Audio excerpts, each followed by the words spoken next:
কয়দিন আল্লাহকে বলছে, আল্লাহ আপনি আমাকে শোনার জন্য কান দিয়েছেন, আপনার সকল কত মানুষ কানে শুনতে পারে না, আপনি আমাকে শোনার জন্য মায়ের ডাক শুনতে পারে যাদের কান বধির। আমরা তো ছোট সময় থেকে মায়ের ডাক শুনে সেটা বড় হয়েছে। আবার এখন যখন বাবা হয়েছে, বাচ্চারা আব্বু ডাকে, বাবা ডাকে, শুনতেছি, বড় ভালো লাগে। যাদের কান বধির শুনতে পারে না, এই যে কানের মাধ্যমে দিয়ে কত প্রশান্তি হচ্ছে।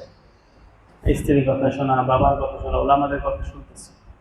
কয়েকদিন আল্লাহর কাছে বলেছে, আল্লাহ আপনি যে আমাকে শ্রবণ শক্তি দিয়েছেন, আপনার সাথে আলহামদুলিল্লাহ। আল্লাহ দেখার শক্তি দিয়েছেন। মায়ের সুন্দর চেহারা দেখেছে, বাবার চেহারা দেখেছে, ভাইয়ের চেহারা, বোনের চেহারা, এখন বাচ্চাদের চেহারা দেখতেছে, আল্লাহ আল্লাহদের চেহারা দেখি, হারামাইন শরীফের আলহামদুলিল্লাহ দেখি। কয়েকদিন বলেছে, আল্লাহ আপনি আমাকে দেখার শক্তি দিয়েছেন, আপনার শুকর আলহামদুলিল্লাহ। আল্লাহ আমাদেরকে হৃদয় দিয়েছেন, পাগল বানায় দেন না, অনুভব করে শক্তি দিয়েছেন হাত।